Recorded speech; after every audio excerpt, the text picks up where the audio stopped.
کہ اب اللہ کا پیغام زمانے کو سنا دو، غفلت میں پڑے سوئے ہیں جو ان کو جگا دو۔ تم چاہو تو اسلام کے پرچم کو اٹھا کر ایک قطرہ شبنم کو بھی ایک دریا بنا دو۔ حضرت قیامت سے قبل ایک استقبالیہ نعرہ لگا لیں، نعرہ تکبیر، نعرہ رسالت، نعرہ غوثیت، علماء اہل سنت، امام الانبیاء کانفرنس، مسلک اعلیٰ حضرت، نعرہ تکبیر، علامہ مفتی ظہیر الحسن صاحب قبلہ۔ کیا بات ہے باپ، بولیے بولیے ماشاء اللہ۔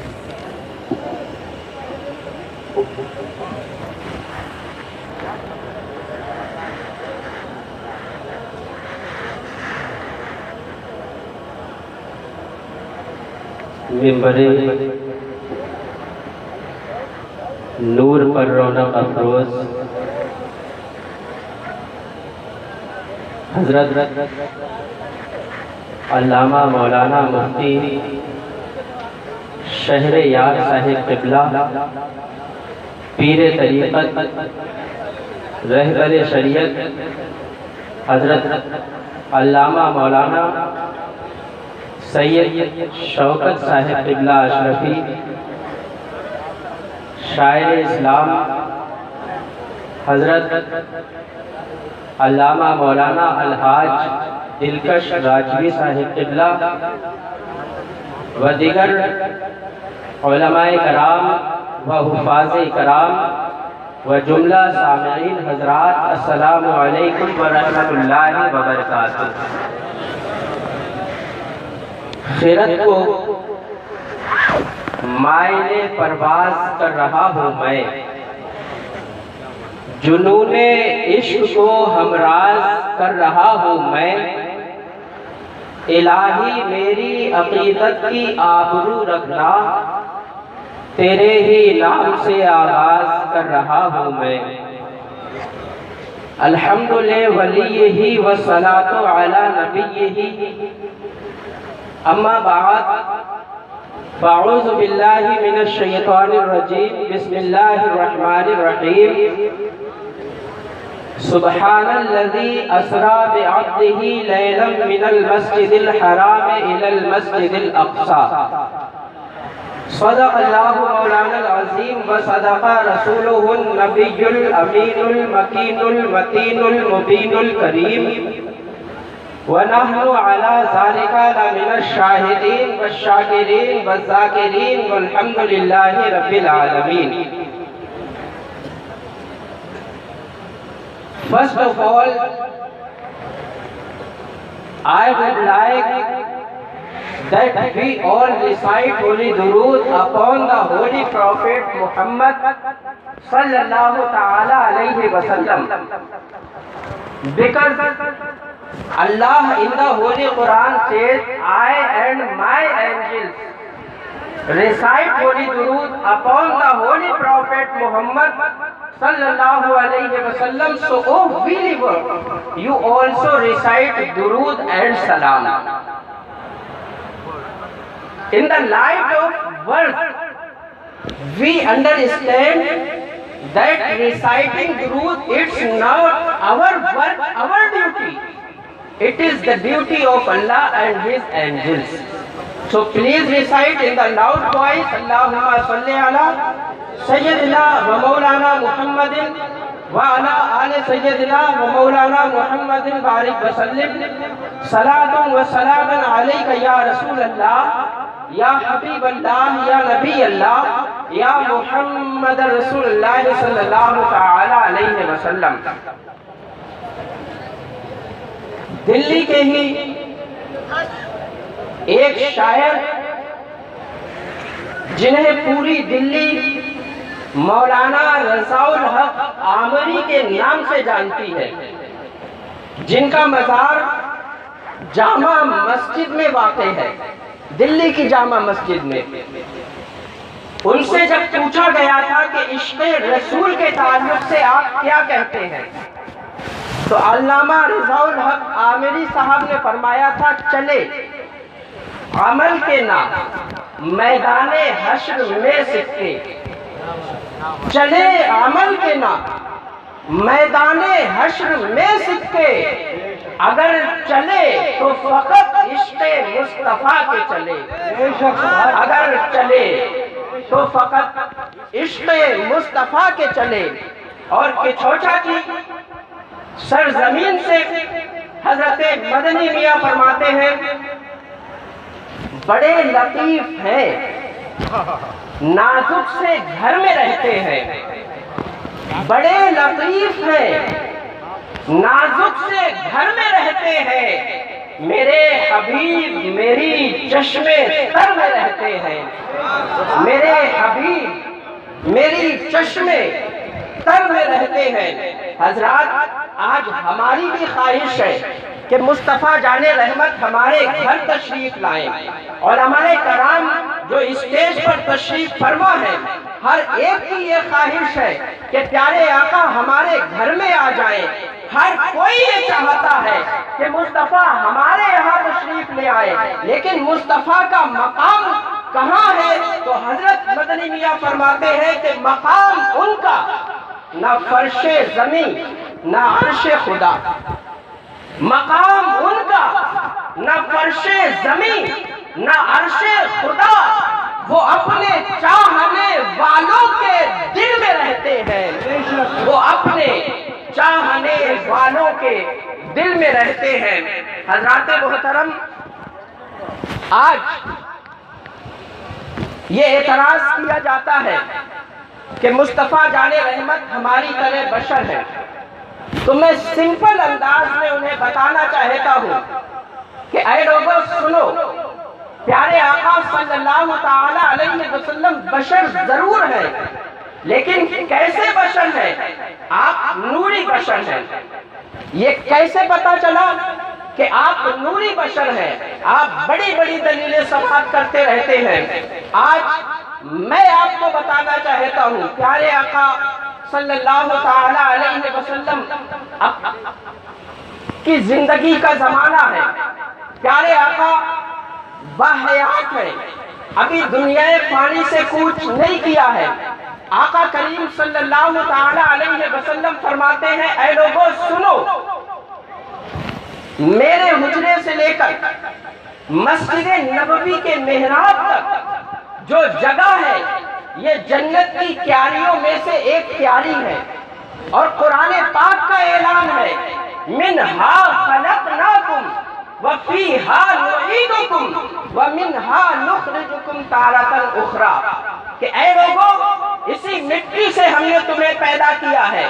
اور زیادہ اگر ڈیپلی آپ اسے سمجھنا چاہیں گے تو علماء کرام فرماتے ہیں کہ اللہ تعالیٰ نے جس جگہ کی مٹی سے جسے پیدا کیا ہے وہ اسی مٹی میں دفنایا جاتا ہے۔ اب اگر میں آپ سے پوچھوں کہ حضرت غوث پاک کو اللہ تعالیٰ نے کس مٹی سے پیدا کیا ہے تو آپ کہیں گے بغداد شریف میں جہاں آپ کا مزار واقع ہے اس مٹی سے غوث پاک کو پیدا کیا ہے۔ میں آپ سے پوچھوں حضرت خواجہ غریب نواز کو اللہ نے کس مٹی سے پیدا کیا ہے، آپ کا جواب یہ ہوگا اجمیر شریف میں جہاں آپ کا مزار واقع ہے اس مٹی سے پیدا ہے۔ حضرت سلطان بختیار کاکی کو مہرولی کی مٹی سے پیدا کیا، حضرت نظام الدین اولیاء کو نظام الدین میں جہاں آپ کا درگاہ واقع ہے اس مٹی سے پیدا کیا، اعلیٰ حضرت فاضل بریلوی کو بریلی شریف میں جہاں آپ کا روضہ واقع ہے اس مٹی سے پیدا کیا۔ تو میں آپ سے پوچھنا چاہتا ہوں کہ مصطفیٰ کو اللہ نے کس مٹی سے پیدا کیا تو آپ کہیں گے مدینہ شریف میں جہاں نبی کا روضہ واقع ہے اس مٹی سے پیدا کیا، اور پیارے آقا فرماتے ہیں جہاں پر میرا روضہ ہے وہاں سے لے کر مسجد کے محراب تک جو جگہ ہے وہ دنیا کی جگہ ہے ہی نہیں، جنت کی کیاریوں میں سے ایک کیاری ہے۔ تو جنت کے باغات نور کے ہیں، جنت کے حجر نور کے ہیں، جنت کے شجر نور کے ہیں، جنت کی خلمہ نور کی ہے، اور جنت کا وہ ٹکڑا ہے۔ تو حضرات میں جاننا چاہتا ہوں کہ مصطفیٰ کو اللہ نے جس مٹی سے پیدا کیا ہے وہ زمین کی مٹی ہے ہی نہیں، نور کی مٹی سے پیدا کیا ہے۔